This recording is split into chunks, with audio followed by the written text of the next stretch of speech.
Hello guys, मेरा नाम है रवि। स्टडी ग्लो में आपका बहुत बहुत स्वागत है। दोस्तों, अगर हम बात करें इस वक्त तो हबल टेलीस्कोप ने एक ऐसा प्लेनेट खोजा है, यानी कि एक्सोप्लेनेट खोजा है जिस पे एलियन हो सकते हैं। यहां पे तो टाइटल ही दे दिया गया है कि एलियन है। क्यों हो सकते हैं? जीवन के लिए चाहिए पानी, पानी के लिए चाहिए भाप जो हमारे इन्वायरमेंट में हो, और यहां पे ऐसा एक्सोप्लैनेट खोजा गया है जिसके इन्वायरमेंट में भाप पाया गया है, यानी कि वाटर वेपर पाया गया है, जिसकी वजह से उम्मीदें बढ़ गई हैं। उम्मीदें क्यों बढ़ी हैं? क्योंकि वहां पे एलियन हो सकते हैं, और नहीं है अगर वहां होंगे भी तो भविष्य में वहां पे एलियन हो जाएंगे, वहां पे जीवन पनप जाएगा। क्योंकि दोस्तों, हमारी जब धरती गर्म थी तो आपने देखा होगा काफी वक्त के बाद जब ठंडी हुई तो जो भाप थे वो पानी में बदल पाए, पानी में बदलने के बाद जीवन पनप पाए। यानी कि यहां पे अगर हम भाप देख रहे हैं तो आप एक बात समझिए कि अगर वहां पे हम भाप देख रहे हैं, गर्मी देख रहे हैं, तो हमारे पास करंट सिनेरियो में जो पिक्चर आ रही है वो काफी लेट की है, यानी काफी पुरानी है। तो इसका मतलब यह हुआ कि करंट सिचुएशन में वहां पे ये हो सकता है कि वहां पे जो गर्म जो हमारे पास लाइट आई है वो तो काफी गर्म है लेकिन काफी पुरानी है, लेकिन करंट में वहां पे कुछ और चल रहा होगा। हो सकता है कि वहां पे टेम्परेचर घटा हो और वहां पे एलियन हो सकते हैं। इसका मतलब क्या हुआ? इसका मतलब यह हुआ कि जिस चीज के तलाश में हम थे कि क्या एलियन होते हैं, हम भले ये मानते थे कि इतने सारे प्लेनेट हैं, इतनी जगह है, इतनी बड़ी दुनिया है, लेकिन अभी तक हमारे पास कुछ ऐसा मिला नहीं था जिससे हम 100% कह सके कि हाँ एलियन हो सकते हैं। लेकिन इसके बाद ये कहा जा सकता है कि एलियन है, और आप देखेंगे इस खोज के बाद संभावनाएं और तेज बढ़ेंगी और उम्मीदें बढ़ेंगी और उत्साह बढ़ेगा कि हाँ एलियन को हम ढूंढ सकते हैं। बहुत सारे ऐसे प्रोजेक्ट हैं दोस्तों, जैसे टेस्ट प्रोजेक्ट हुआ, हबल हुआ, ये सब हुए।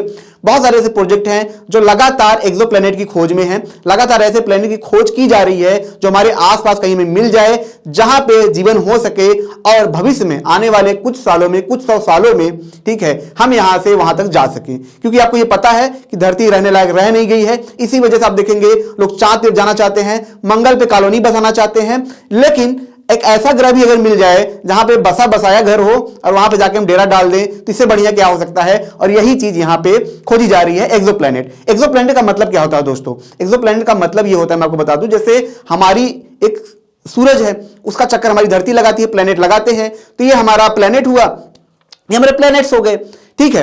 अब क्या होता है, वैसे ही हमारे सोलर सिस्टम के बाहर कोई मान लीजिए सूरज है, अब उस सूरज चारों तरफ कोई प्लैनेट चक्कर लगा रहा हो तो वो क्या होता है? एक्सोप्लैनेट होता है। और वैसा ही एक्सोप्लैनेट यहां पे खोजा गया है। मैं आपको बता दूं कि इसी एक्सोप्लैनेट को खोजने के लिए कई सारे प्रोजेक्ट चलाए गए, जिसमें हजारों एक्सोप्लैनेट खोजे भी गए, कई सारे एक्सोप्लैनेट खोजे गए, कई सारे ऐसे प्लैनेट खोजे गए जहां पे डायमंड की बारिश होती थी, कहीं पे ऐसा था कि वहां पे पानी ही पानी है, ठीक है, ऐसा भी खोजा गया था, लेकिन वेपर नहीं था अभी तक, जो पहली बार यहां पे खोजा गया है। और इसका टेम्परेचर क्या है? लगभग 400 डिग्री सेल्सियस के आसपास है। अब आप सोचेंगे कि अरे इतना है तो वहां पे जीवन कैसे हो सकता है? तो मैंने कहानी आपको पहली बताई थी, जो हमारे पास अभी लाइट आ रही है वो पुरानी है, पास्ट की है, बहुत पुरानी लाइट हमारे पास आ रही है। करंट में वहां पे क्या होगा हमें नहीं पता, तो हो सकता है वहां पे जीवन हो सकता है हमारे जैसे लोग वहां पे हो, ऐसा भी हो सकता है।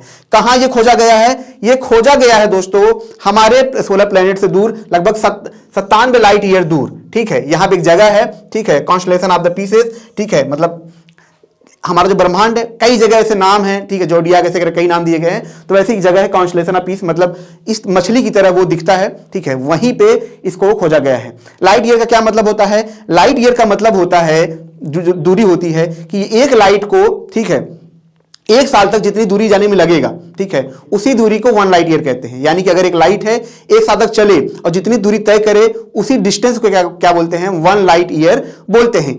यानी कि अगर लाइट 97 साल तक चलती रहेगी तब जाके क्या होगा,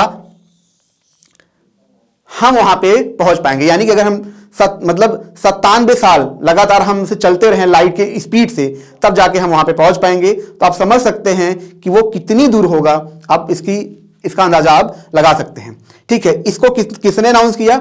देखिए, जब भी कोई डेटा आता है हबल टेलीस्कोप से, आप देखेंगे जैसे जेम्स वेब टेलीस्कोप है, तो इतना बड़ा जब ये चीजें लॉन्च की जाती हैं तो कई सारी research institute, universities in data पे काम करती हैं। तो वैसा ही डेटा रिसर्च कर रही थी Max Planck Institute. Max Planck Institute दोस्तों, जैसे हम MIT की बात करें, मैक्स प्लैंक इंस्टीट्यूट की बात करें, रिसर्च के लिए सबसे बेस्ट जगह है। तो वहीं पे इस डेटा को देखा गया, फिर उसके बाद क्या किया गया, इसको अनाउंस किया गया, इसको जर्नल में छापा गया। अब ये तो कहानी हमने समझ ली। कहानी ये भी हमने समझ ली कि वहां पे जीवन क्यों हो सकता है, इसको भी हमने समझ लिया। लेकिन अब दोस्तों हम ये भी समझेंगे कि आखिर कैसे ये चीजें होती हैं, कैसे हबल टेलीस्कोप ने ये पता लगा लिया कि वहां पे पानी है, और ये कैसे पता लगा लिया कि वहां पे वेपर है। तो कैसे ये पता लगाते हैं, इसको भी हम आज समझेंगे, और ये भी जानेंगे कि आखिर कैसे जो एक्सोप्लैनेट होते हैं उनको खोजे जाते हैं, इनको भी हम समझेंगे। देखिए अब यहां पे एक चीज देखेंगे, ट्रांजिट मेथड की बात होती है। ट्रांजिट मेथड क्या होता है, देखिए मैं आपको ये बता दूं कि जैसे यहां पे हमारी धरती है, ठीक है, और यहां पे अर्थ है और हमारा चांद है। कभी कभी आप देखेंगे चांद आ जाता है बीच में। जब चांद बीच में आ जाता है तब क्या होता है कि हमें यहां पे इसके बगल बगल में लाइट दिखती है, यानी कि फिर ब्लफ। अब अगर हम इसी चांद की स्पीड को क्या करें, तेज कर दें, जन जन जन जन जन जन जन कर दें, तो क्या होगा, बार बार ब्लफिंग होगा, बुम बुम बुम बुम बुम, ऐसे ब्लफिंग होता है, ये होता है। अब मान लीजिए कि ठीक है कि हम ये धरती पे हैं और कोई तारा है। तारा क्या है, उसके साथ उसका प्लेनेट है। तो अब हम दूर से देख रहे हैं, उसका प्लेनेट क्या करेगा, उसका घूमेगा, जब चक्कर लगा के हमारे उस तारे के और हमारे बीच में आएगा, उसका ही प्लेनेट तो बीच में आएगा, तो जो तारे से लाइट हमारे तक आ रही है वो हमारे तरफ क्या होगी, तुरंत नहीं आ पाएगी, कुछ देर रुक के आएगी। क्या होगा, वो ब्लफ होगा, लाइट क्या होगा, उसके बगल से आएगी। और इसी वजह से क्या होता है, जो लाइट उसके बगल से आती है तो आप देखेंगे उसके एलिमेंट को, ठीक है, जैसे मान लीजिए कि हमारी धरती है और ये पीछे ये तारा है, मैं बड़ा बना देता हूं, अंडाकार बन गया। अब क्या होगा कि यहां से जो लाइट है बीच में आ गया, तो लाइट इसके बगल से आएगी। जब लाइट इसके बगल से आएगी, इसके इन्वायरमेंट को टच करते हुए आएगी, ठीक है, यहां पे टच करते हुए आएगी। और जब इन्वायरमेंट को टच करते हुए आएगी तो उन लाइट को हम क्या करेंगे, जो जैसे मैक्स प्लैंक इंस्टीट्यूट ने क्या किया, उस लाइट को लिया जो उस एक्सोप्लैनेट के थ्रू आ रही थी, जो तारे के बीच में बार बार आ रहा था, उस ब्लफिंग लाइट को लिया, उस डेटा को लिया या उस लाइट को लिया, और उसने क्या किया, यहां पे आप देखेंगे प्रिज्म होता है, टेलीस्कोप में लगा होता है। ये जो प्रिज्म में से क्या होगा, ये लाइट आएगा तो ये 7 कलर्स में टूट जाएगा, ठीक है, अलग अलग कलर में टूट जाएगा। अब हम क्या करेंगे, लाइट का होता है वेवलेंथ, लाइट की होती है लंबाई, तो इसकी लंबाई को हमने क्या किया, नाप लिया। अब देखिए होता क्या है, जैसे हाइड्रोजन हुआ तो हाइड्रोजन अलग कलर का लाइट निकालता है, ठीक है, ऑक्सीजन अलग कलर का लाइट निकालता है। वैसे पानी जैसे H2O हुआ, वहां से जब लाइट आएगी, ठीक है, तो अलग कलर का लाइट निकाल, उसका जो प्रिज्म से पास होकर जाएगा वो अलग कलर के वेवलेंथ देगा।